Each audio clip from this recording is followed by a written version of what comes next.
Акция. Эми бизде мурдагыдан да арзан. Атайын билет баасын болуп көрбөгөндөй эң арзан жана ыңгайлуу кылып койду. 10 мартка билет баасы $1200.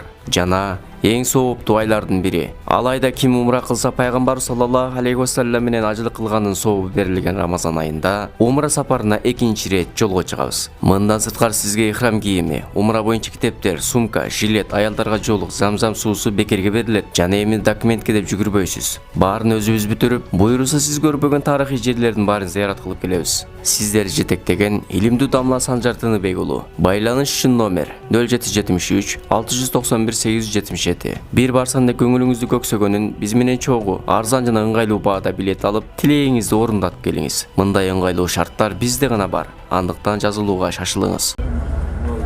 Аллаху акбар, Аллаху акбар, Аллаху акбар. Субханаллази саххара лана хаза ва ма кунна лаху муқринин ва инна иля раббина ламунқалибун. Аллахумма инна нас'алука фи сафарина хазал бирр ва тақва ва минал амали ма тарда. Аллахумма хаввин алейна сафарана хаза ва туи анна бу'да. Аллахумма анта сахибу фи сафар вал халифата фил ахл. اللهم إنا أعوذ بك من وعث السفر وكآبة المنذر وسوء المنقلب في المال والأهل. آيبون التائبون عابدون لربنا حامدون. السلام عليكم hurmatly жамаат. Аллах Таала насип кылган экен. Көптөн күткөн умра амалындагы дагы Аллах насип кылып аткарып, дагы кошумча умраларды аткарып, умра бадалдарды аткарып, Аллах Таала кадыр кылганча ибадатты кылдык иншалла. Аллах Таала кабыл кылсын баарыңыздардын ибадатыңыздарды. Азыр биз иншалла Меккеден Мадинага карап жөнөдүк. Ибадатыбыздын экинчи бөлүгү Мадина шаарында болот. Баарыңыздарга белгилүү, Мадина шаары Меккеден 500 километр алыстыкта турган. Ал жерде пайгамбарыбыздын мечити бар. Пайгамбарыбыздын мечитинде окулунган намаз 10.000 эсе көп болот. Башка жакта окулунган намазга караганда 10.000 эсе көп болгон сооптуу пайгамбарыбыздын мечитине барабыз.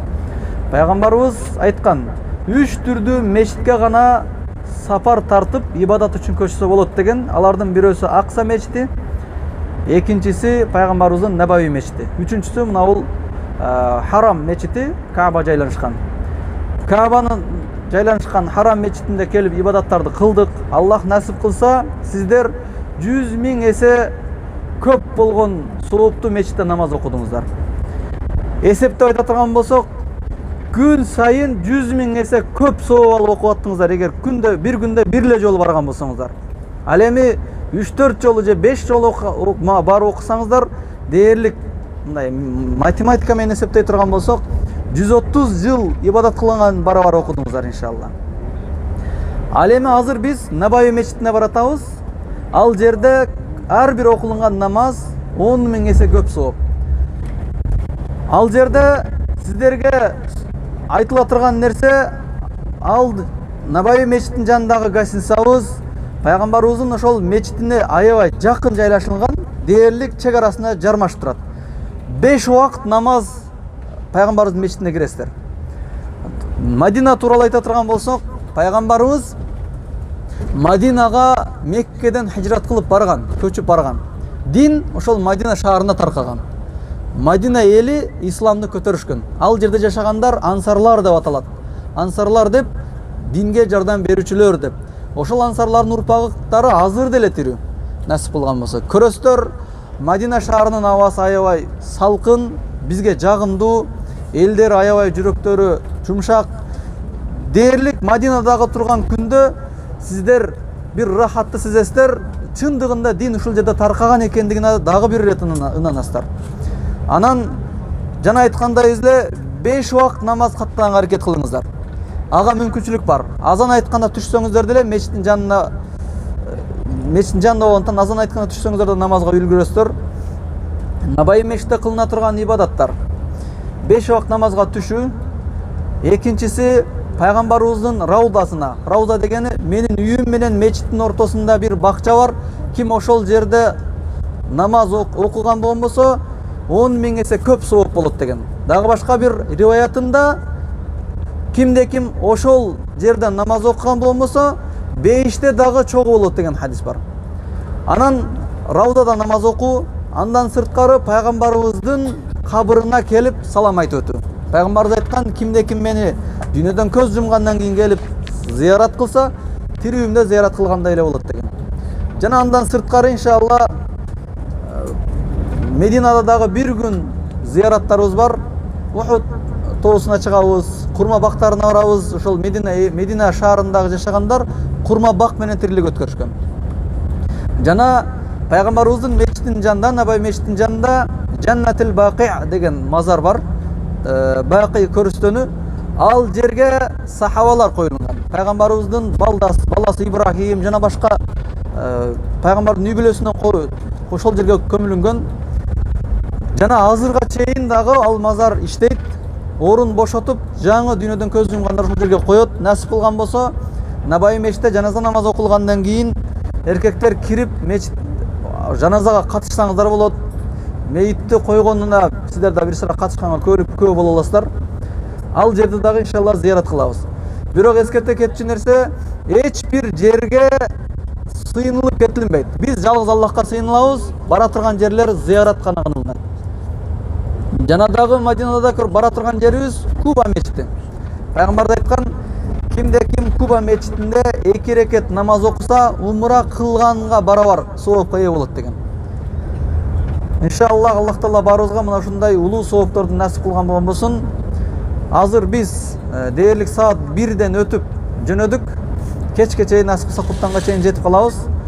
Барганда эгер Куптан убагына келген болсок, Куптан намазын жамаат менен окуйбуз. Эгер Куптандан кийин жетип калган болсок, бөлмөлөрдү алып жайланышып эртең Баамдатка кирсеңиздер болот иншалла. Баамдатка мен ошол Улдыйда чогуу күтөбүз. Ажы башчы Абдымалик ажы да чогуу болот ошол жерде.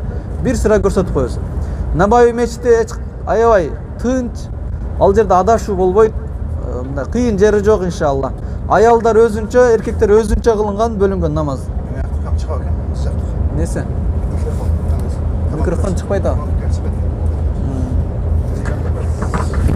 Анан ажакелер, биз мурда эскерткендей эле мына бул колуңуздардагы телефондорго сим карта алгансыздар, барыңыздар. Таваккална деген приложенияны каттатыш керек.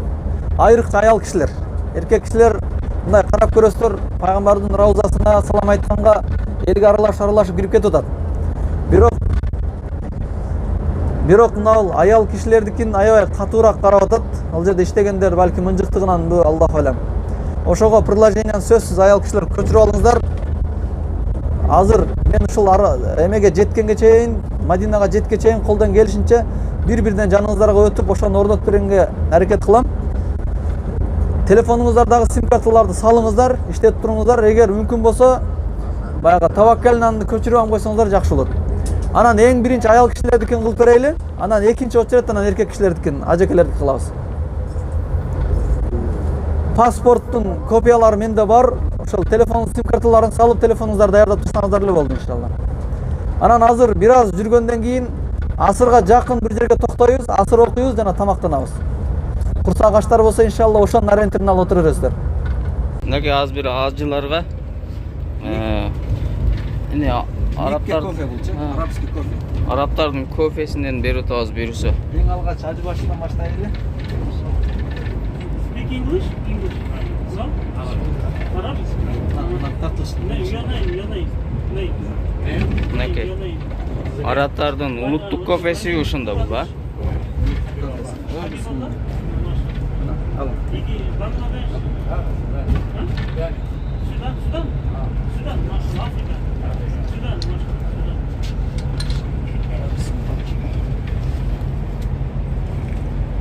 Бул Меккенин кофеси. Меккеде конокко чакырганда ушул эле коноктоп коет. Кегилерде баарын чакырып туруп, кофе берет, болуп чыгарып берет.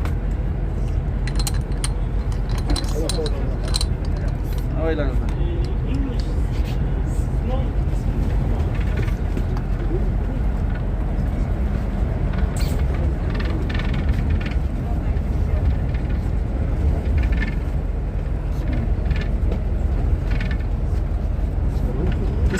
Ысык этет болот.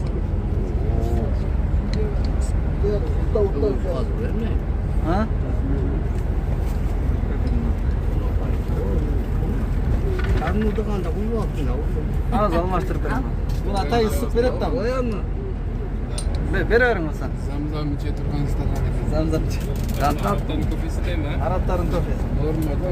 Boşoğanların o şeyden veriyorsunuz. Bu alib borgan suvni suga quyib bersangiz qancha odamgacha dedi. Ko'zgo'mi. Ko'zlarga berdim. Boshog'onlarning nemesin? Mirlan aka cho'ltib beringlar da. Boşoğan. Berdim.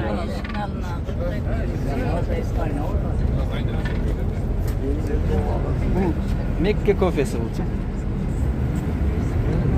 Berdim. Men bosh bo'g'il emasman. Shunday achqil bo'ladigan bular. Achqil ichgani, jegani usta ekanda bular. Shuni bir ichsangiz bo'ldi. Madinagacha ham bemalol uxtaysizlar. Nega buni ketish kerak?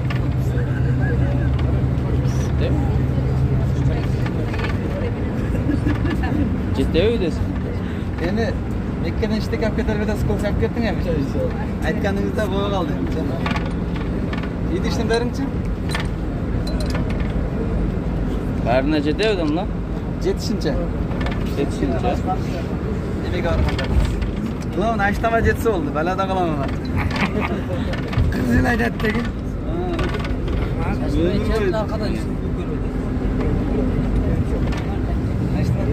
Bu olsa bir stolga bir yemek verin. Stakan verin. Tanglayın abi ya. Ova. Biyagım bir stolga bir stakan kılaylı jetmeye kalasın. Nasıl yester lan? Boz ile deyip koy ola. Bu kofe Mekke'nin kofesini ısıtmaz. Ekara bir adam. O kuşkasın. Beyler.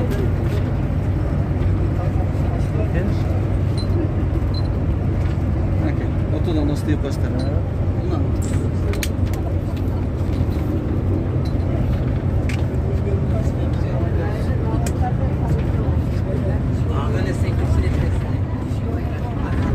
Abke. Verin. Ekara.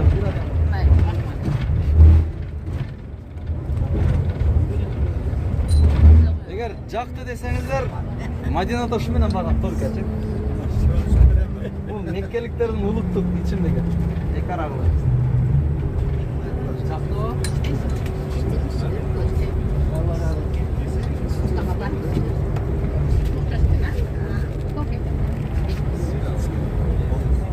Ya bunlar dostuma bir Dubay'da koyup verin de. Akama bir termiz men kechga bolam inşallah. Yomon kun uxtaydi. Hozir uxtatira. Sen var o'sha restoranda o'tiribsizmi?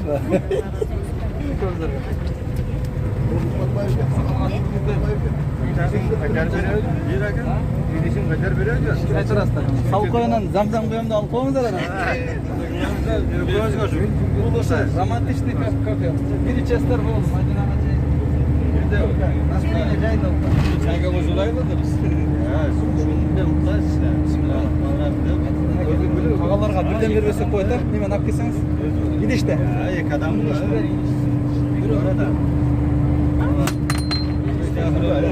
Millan sen bir daha küçtü. Çirkinge de başta gitmek de öyle. Alhamdülillah varına jetkirgen bulduk.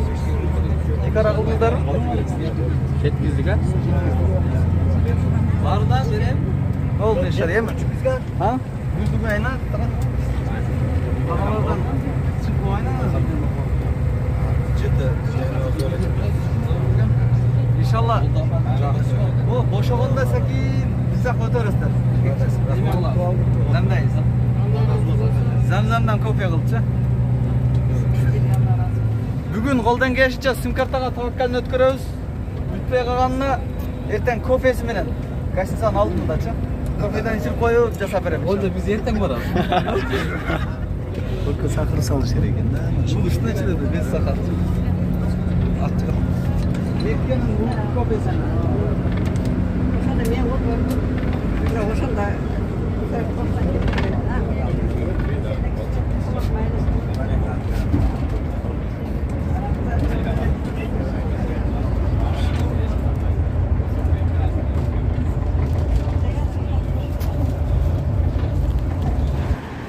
Assalamu alaikum, урматтуу мусулман бир туугандар. Мына азыр биз Мадинага жетип келдик. Буйруса Пайгамбар саллаллаху алейхи вассаламдын мечити бул жакта.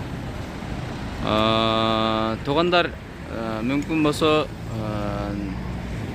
Пайгамбар саллаллаху алейхи вассаламдын кабрын зыярат кылууда же болбосо раудага кирүүдө сапардан келген боюнча кирбестен балким жуунуп таранып алып, жакшынакай ат рупаларыңарды себип алып, жакшынакай кийинип алып барсаңар жакшы болот да. Негизи Пайгамбар саллаллаху алейхи вассалам айткан, ким мени өтүп кеткенден кийин зыярат кылган болсо, тирүүмдө зыярат кылгандай эле деген хадиси бар да.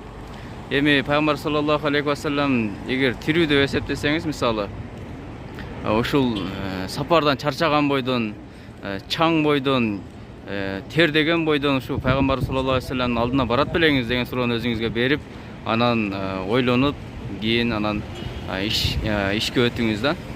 Алымдар айтышат, эгерде неме кылсаңыз, ошо Пайгамбар саллаллаху алейхи вассаламдын кабырына салам берген бара турган болсоңуз, раудага кире турган болсоңуз, анда гусул алып, жакшынакай кийимдериңерди кийип алып, андан кийин анан атыр упаларыңар себип алып баргыла деп айтат да. Анан ошону караштыргыла туугандар. Уруп согуп эле бара бербестен, мүмкүн болсо ошо дарат гусул менен жакшынакай кийинип алып баргыла. Мына айта турган сөз мына ушул. Буйруса эртең таң атса дагы Масжид Набавийди толук тартып жөнөтөбүз иншалла.